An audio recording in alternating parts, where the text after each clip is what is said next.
Hi everybody, welcome to Wellness Wednesday. You guys are joining us up here at one of our beautiful executive homes. We use these homes for some of our higher end clients, people who are coming in needing a little bit more privacy, or when we have families come into town to visit some of our clients or are doing family therapy together. So I'm right here in my favorite kitchen of all three of our houses. It's beautiful. I've gotten to cook in here a couple of times for a few of our different clients, and it is hands down my favorite. So I know you guys have been anticipating this for a few weeks now since we've had to push it off a little bit, but we are going to talk to you guys today about eggs and the science behind eggs, and then we're going to give you 3 applications on how to use eggs and what happens when you're cooking them. So the first thing we're going to go through is the actual structure of an egg itself. So obviously we've got a plain white egg here. There are multiple different sizes of eggs, ranging from peewee to jumbo. This is just a standard large egg. It ranges between 1.2 and 1.4 ounces. So this is something where if I continued on with you, I could talk to you about eggs all day long, but we're gonna get to the basics of it. So the first thing you notice is a nice white shell. A lot of times you'll see eggs that have different colored shells, and mostly what that has to do with is the diet of the chicken themselves. So white bleached eggs, it's a different diet. A lot of times when you have, shell eggs, they're feeding chickens a lot of different things. Sometimes you'll see green eggs if they're organic. The chickens are eating a lot of herbs. Brown eggs, same thing. They just have a different diet. So white egg, a lot of times they will supplement the chicken's diet with ground up oyster shells, which is going to increase the calcium and make the shell stronger and make the chicken healthier. So it's like the chicken's taking their vitamins in order to create good eggs for you. All right, so again, first thing we see here is the shell. I'm gonna crack this egg and then we're gonna talk about the structure of the interior of the egg and what all of these things do. So again, when I'm gonna go crack this egg, I don't wanna crack it on the edge of the table. This actually will poke all of the shell up inside the egg and potentially break the yolk. So if that's ever been an issue for you, try cracking your egg on a flat surface. So I'm gonna crack this egg, we're gonna open it up on the plate, and we're gonna talk about the structure. So Shawn's gonna come in nice and close, and we're gonna look at what this egg has inside. So from here, we can see we've got a really nice yolk. It's nice and yellow. We have a nice healthy chicken. It's got lots of vitamins in it. This is where you're going to find the lecithin protein that's in your egg. So we can see this kind of secondary, little thicker, mucousy looking stuff. This is actually the albumin. This is the thick white. When we poach an egg later, this is what we are going to see actually solidify. And all of this, which is the thin albumin, is actually going to float to the surface and make almost a foam. This little white piece right here, if you can see, is called the chalazae. And that actually holds the egg or the yolk inside of the eggshell and keeps it from scrambling inside of the shell, especially when the embryo is developing. Okay, so we're gonna go over here now that we've seen this on the plate and what it looks like. The more fresh the egg, the tighter this will be, the less thin albumin you're gonna see. The older your eggs get, the more thin albumin you're gonna get as those cell structures break down. Those are not the eggs we wanna use for frying, for poaching. We wanna use the freshest eggs possible. The older the eggs get and the more those cell structures break down, those are the eggs that we wanna use for scrambling, baking, that kind of thing. All right, so as we're looking here through the structure of an egg, we already talked about our shell, which is actually porous. So again, the longer our eggs sit in the refrigerator, the more dried out they're gonna get, the more that cell structure is gonna break down on the interior, and they start to absorb flavor. So if you have eggs sitting loose in a bowl in your refrigerator next to an onion, that your eggs are gonna assume that flavor because they are porous. So if there's a reason why, actually, if you look at it, we keep eggs in a cardboard container. One of the reasons is to keep them from cracking. And the second is that cardboard actually absorbs all the flavors and the aromas that are in the fridge, and it keeps your eggs from assuming that flavor. It's kind of an interesting one. All right, so we've got our shell. We've got, it's the cuticle of the shell. That's the porous piece. Okay, we have our yolk, which we just talked about. This is where our lecithin is. That's that protein. This is where a lot of our vitamins are, cholesterol, most of the fats are here as well. A lot of times you can remove this. We're going to remove some of that cholesterol out of your diet, but you're also removing a lot of the vitamins. So we do encourage you guys to eat yolks, just not too many. All right, so we're into our albumin. Albumin is a protein that helps, when we poach the egg later, you're going to see this. It's going to start with the coagulation. It also helps when we agitate it, you're going to be able to create foams. We're going to be able to create a lot of different ingredients, meringues, all that stuff, and that has to do with the agitation of the actual protein itself, which then creates the structure. Adding an acid to this also helps. Again, when we poach the egg a little bit later, we're going to bring this up. It will become part of your recipe, really. All right, so we have an air cell here. This is going to create a little bit of space, and the germinal disc, excuse me. So when this egg is germinated, again, that's the place where the baby starts to develop, and it's going to actually assume all of this stuff in the yolk, and that's what becomes the baby chick. Okay. Again, we've kind of gone through most of this. There's a lot of other stuff. The vitelline membrane, it gets very science-based. But we're going to show you guys now how to utilize all of the science behind this to create some interesting dishes. There is one more thing that I did want to bring up because it's kind of an interesting thing. I'm kind of a nerd, and I really enjoy this stuff. Inside the yolk itself is a lot of iron, okay? And in the albumin, you find sulfur. So if you overcook eggs, they actually turn green. So if you've ever heard green eggs and ham, that's actually a real thing. And it's a reaction between the sulfur and the iron. So if you overcook the eggs, there's actually a chemical reaction that happens and turns your eggs green. I've always thought that was really interesting. So I just wanted to share that with you guys today. But now we're going to move over to Shawn. Shawn is going to show you guys how to make a traditional omelet.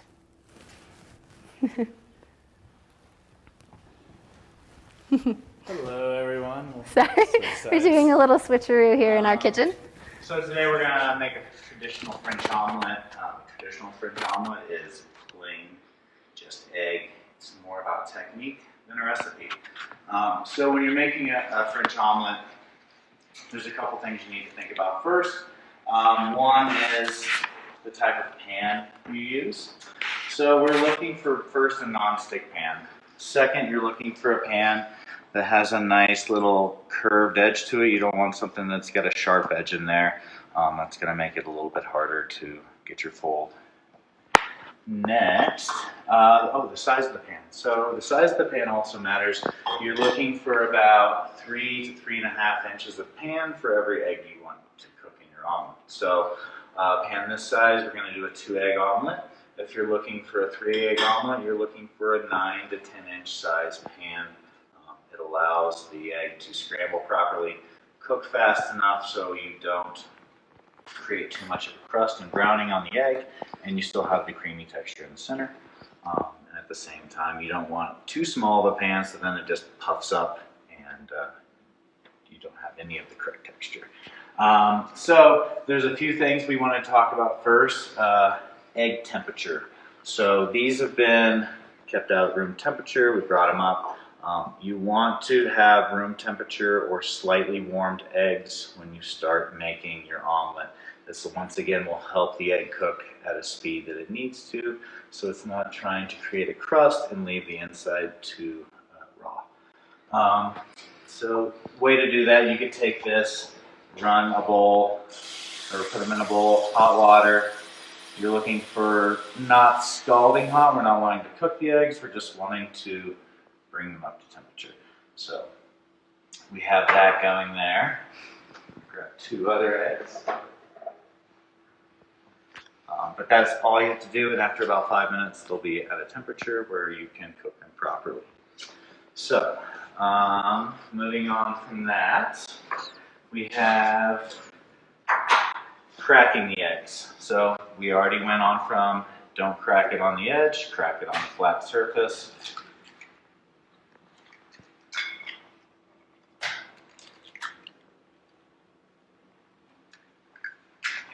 tiny bit of salt. Sorry, I moved it. The salt helps to break down the albumin, and it seasons the egg as well. Next, we want to whisk the egg. Well, not whisk, we want to break the egg up, scramble it almost. So I like using a fork for this as opposed to a whisk. Whisk is created to add air into your product, so it aerates whatever it is you're stirring or whisking. A fork will create less air bubbles, which will give you a better texture for your omelet. So as soon as it's completely mixed, we'll go with that. So we have started with a good pan, we have warmed our eggs, we have cracked our eggs and beat them, and then next step is to heat your pan. So when you heat your pan, even a non-stick skillet has small little cracks, crevices, and separation in the Teflon that when you heat it, it will expand. Those cracks and crevices will fill, so therefore your food will not stick as much. We're looking for about 325 to 350 degrees, and when you heat it, you kind of want to heat it at the same temperature that you're going to cook your eggs at, which is right in between medium and high, so like a nice medium high. When making a French omelet, we always use butter. Butter and cream or go hand in hand with French cooking. You can obviously use coconut oil, olive oil, other vegetable oils and things, but for this today we are going to be using butter. Not only does butter tell you when the pan is ready to cook, it gets bubbly, foamy, and it also gets a little nutty and aromatic. So a little bit of butter in the pan, and it will literally tell us when it's ready. If you start with room temperature butter, it will melt at a more even temperature, so you don't melt some of your butter and then brown the rest of it while you're waiting for the rest of your knob to melt. So, all right. The next utensil you will need is a spatula. I prefer silicone. It won't melt in case you get it near the flame. As you can see, it's bubbling, getting foamy, letting us know we're almost at a correct temperature. So as we do this, we want to add the eggs to the center of the pan. And when we do that, we want to stir for about 5 to 7 seconds based on temperature of your pan and when the eggs hit. And we want to stop once the curd begins to form. The curd is what you notice as scrambled eggs. So when we get to that point, curd's forming. We're going to let it cook a little bit. The next step is we're going to kind of shape it. So we'll scrape down. And then we're going to rock up and swirl the rest of the egg around. So you can see even this pan is a little small for a 2-egg omelet. It doesn't quite allow enough of the egg to get around, so we'll do it twice. Alright. At this point, the best thing to do is to just stop, walk away, take a few deep breaths. There's nothing you're going to do right now that's going to make this omelet cook any faster, be any better, be the correct shape, or be any more beautiful. You have to give it time to cook. If you start stirring into it now, you're just going to tear the outer shell, which you should be developing a nice little soft crust at the moment. You want to keep a nice crust, but at the same time keep the inside creamy. So from here, we've waited our 10 seconds. We need to yet again make sure the omelet is loose from the pan. And then we're going to work on our first fold. So the first fold, you want to tip the far edge of the omelet pan away from you and snap it back towards you. Once you do that, you will fold the top part of your omelet down. So you have your first fold of your tri-fold omelet. Here, you go from an underhand grip to an overhand grip. Move to your plate. You can always butter your plate to prevent sticking. And then you shape your tri-fold omelet like that. The pan was a touch hot, as you can see. It should not have as much browning as it's on there. But the next step, we're gonna take a tiny little bit of butter, smear it on top. Not only is it for flavor, but it's also for appearance, and glue for your garnish. Some nice finely chopped chives. And Beautiful. that is your traditional trifold French omelet. That is wonderful. Nice work. Now, All right. we are going to go back to Whitney. Hello. All right, so we have talked about our French omelet, our trifold. Excuse me. Some moisture in the bottom of that sink. So we are going to move on now to our second method of cooking an egg today, which is going to be a poached egg. All right, so if you come on over here, I'm going to show you exactly how we'd like our water to be. So right now, I've got it kind of at a nice rumble. It's like a jacuzzi for our little egg. We don't want it to over boil. Again, too much agitation is going to break the yolk. We want to make sure it's just at a nice rumble. Okay, nothing too crazy.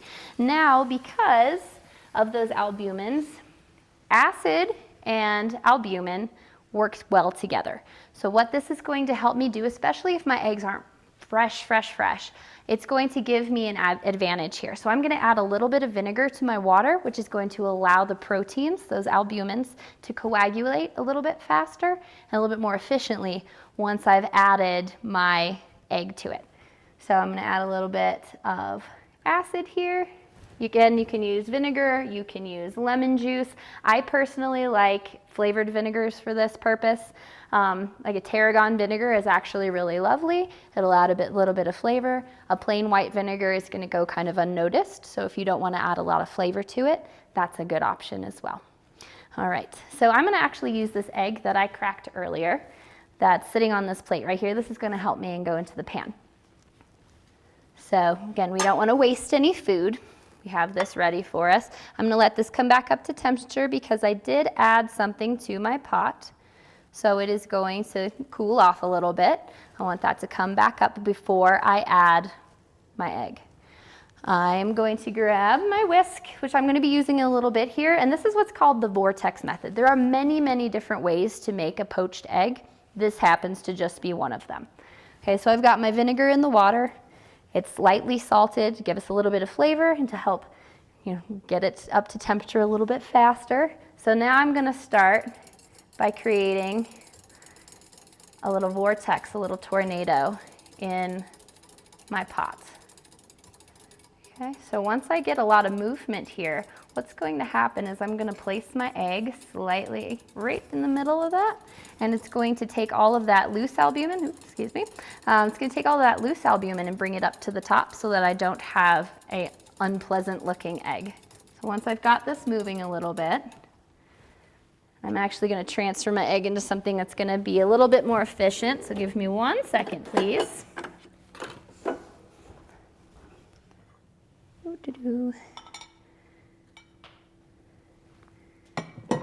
All right, thank you. All right, so we've got our vortex going. Now I'm going to take my egg in its little cup and just plop it right in. Now as you can see, the egg itself is starting to spin around, and the thick albumin that we had talked about earlier pulls together into the center and gives that some nice shape. Now I'm going to keep an eye on this. For the application that we're going to be using, I do want this egg to have a runny yolk, but I want the proteins to set up around it. So we need to make sure that we are keeping an eye on the time. Typically, it takes about 45 seconds. So I want to check my egg, make sure it doesn't stick to the bottom of the pot. As we can see, this is all of that thin albumin that we had talked about earlier. It's kind of rising off to the side.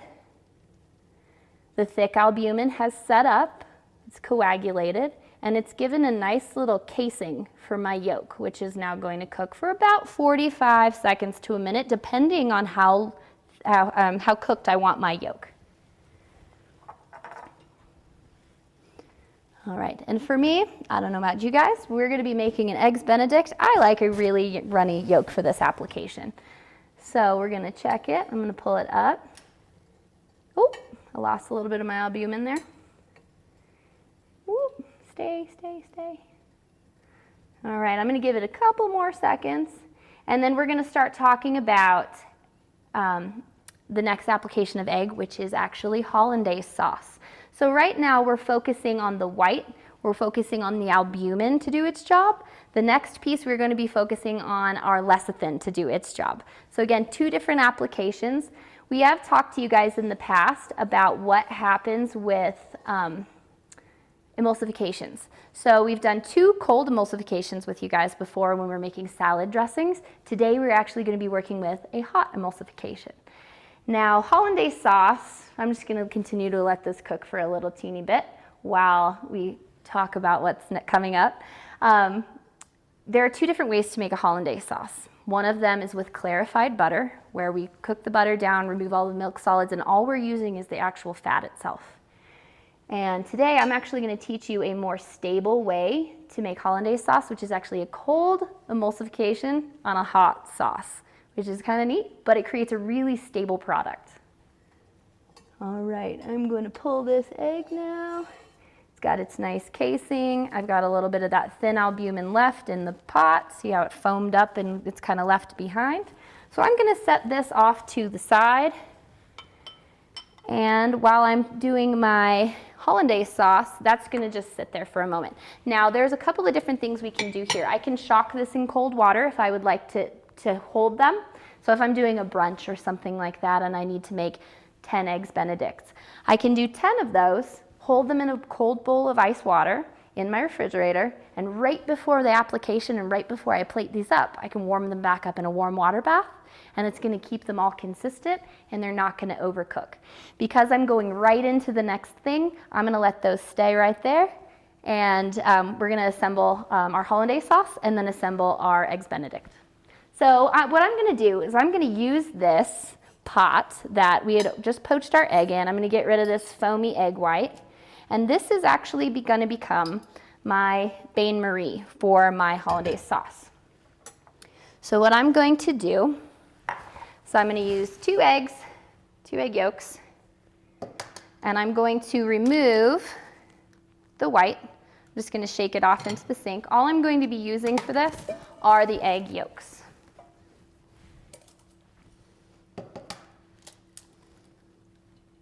So we're going to be making a relatively traditional hollandaise sauce. There are a few different applications, again, where you can do this with vanilla, or you can add hot sauce. You can change the flavor profile on them and make them kind of spicy, make them taste a little more interesting. Right now, again, I'm going with the basic application. So I've got my bain marie back on the heat. I'm going to let this come to a boil. I'm going to break my yolks over here.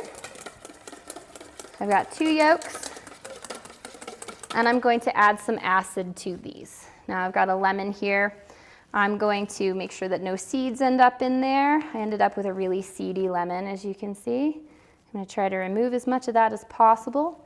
So again, when we are talking about denaturing and coagulating proteins, acid and proteins go very well together. I think we've talked about this before, as a protein kind of looks like a coiled up, well, a coil. Really, it's a helix, so it kind of spirals up like this.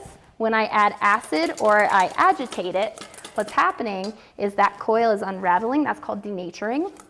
And then it's allowing my protein to coagulate more effectively without becoming too tough, overcooking, that kind of stuff.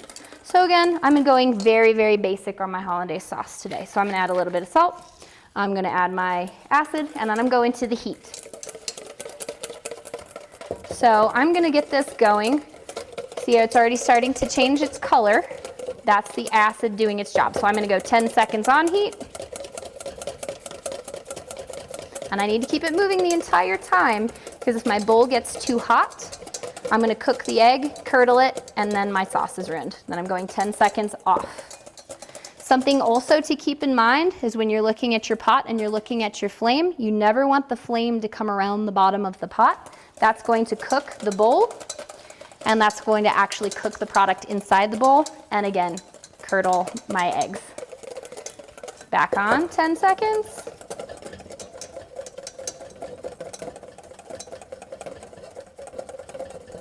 Back off, 10 seconds.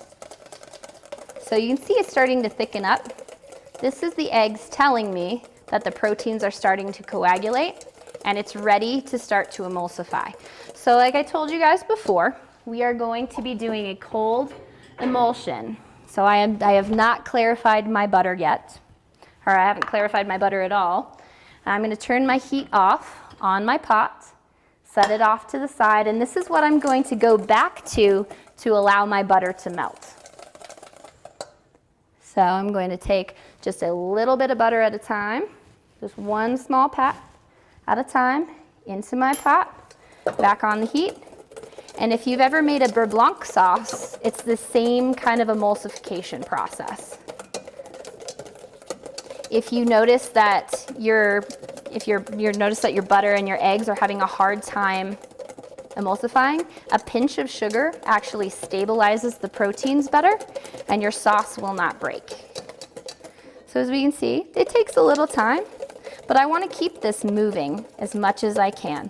There are some signs where your sauce is going to start to break and you'll start to see little oil droplets all around the bowl. That's a bad sign. That means we've got some trouble. We need to whisk really fast in order to kind of negate that, or we have another egg yolk and we try again. So right now we've got a good emulsification going on.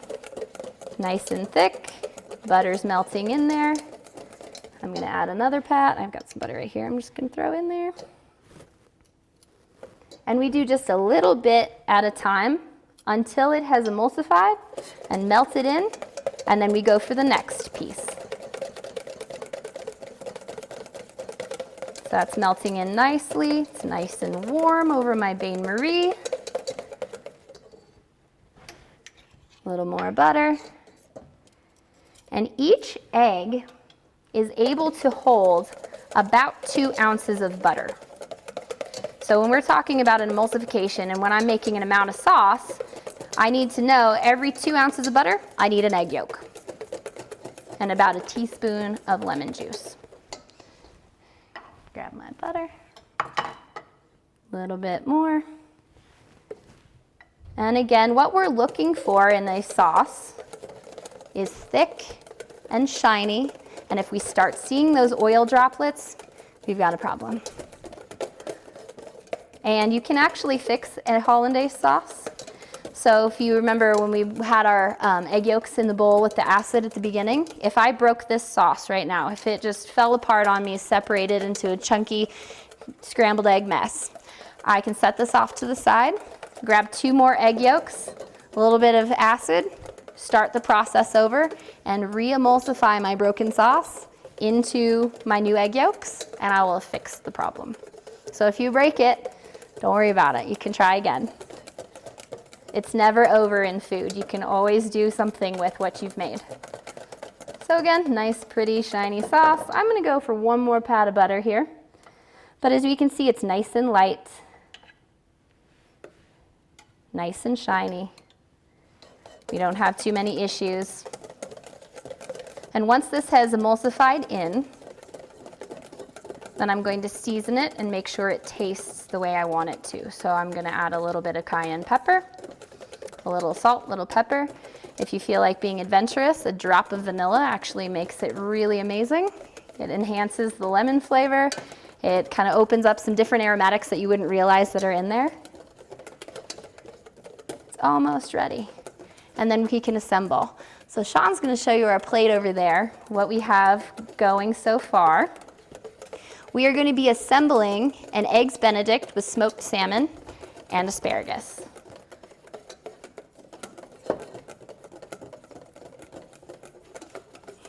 So we've toasted our English muffin, we've got it set off to the side. And again, if I wanted to do this for, say, a luncheon, or I'm having a brunch, and I want to do a large amount of these, all of this is my mise en place. This is everything in its place. It's ready to go. It's ready to assemble.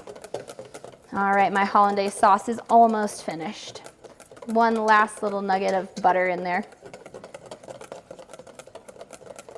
So mise en place, and Shawn can attest to this as well, having everything in its place, especially when I'm doing something like this and I'm ready to assemble, having everything in its place is going to make a massive difference when I go to actually getting this ready to serve and getting ready to plate this. As long as I have all the pieces nearby, it's going to make my life so much easier when I go to plate this.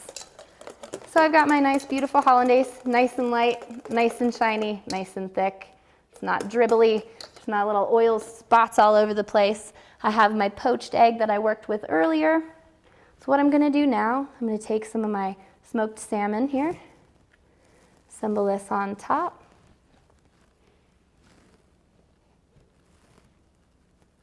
I wish you guys could smell this. It smells amazing. I'm going to take my steamed asparagus, which was steamed with a little bit of salt and pepper.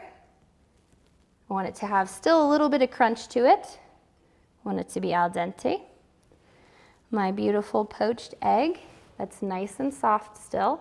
So if you guys can see this, if I poke it, it's still pretty spongy. So I want that yolk to be runny, so when I cut in there, it's going to kind of dribble all over the plate and make something beautiful. And now I'm going to take my hollandaise sauce, grab my spoon that disappeared.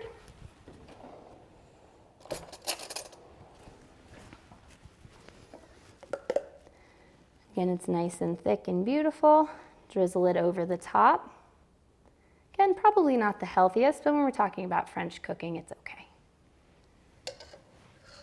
Perfect, and I'm going to decorate with a little bit of chive and a little cracked black pepper. And we are ready to have Keith eat this thing. Here we go. It's very true about the mise en place. I always like to tell my cooks when they're making a recipe, especially it's the first time they're making the recipe, get everything measured out, set aside, separate, then make it. I always tell them to pretend they're on a cooking show. Mm-hmm. If everything's there and ready to go, it will come out better. Mm-hmm. And we've talked to you guys about this before. When everything's in its place, there's absolutely no reason to panic. There's no stress. Everything just kind of happens organically because we're prepared and we're ready.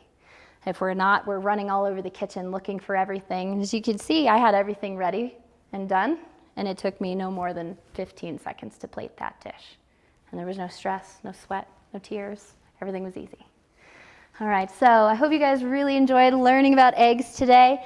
Again, we just gave you a snapshot. There's so much about eggs that we can talk about at any given point in time.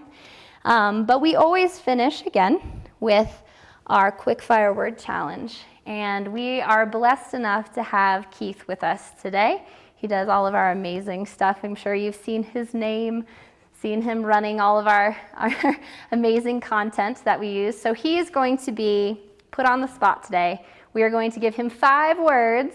Hey guys. 5 words, and then he gets to eat what we just made for him. Worth it. Yes, totally worth it. All right, your first word, my friend. Custard. I'm embarrassed. General custard. That's great. That's a good one. Yolk. Cattle. All right, that's fine. This is embarrassing. None of this is food. That's right. I would have said runny, but that's okay. I'm sticking to my word association. Omelette. You eat this. Perfect. Scramble. Breakfast. And egg. Favorite food? Yeah. Perfect. I'm a breakfast guy, so this is my dream come true, guys. Perfect. Well, thank you guys so much again. We love having Wellness Wednesday with you. We're going to continue to teach you as much as we can. Again, if there's anything you guys ever want to know about, have any questions about, or want us to talk to you guys about or cook for you, please reach out. We would love to have your input. Thank you guys so much. Thanks.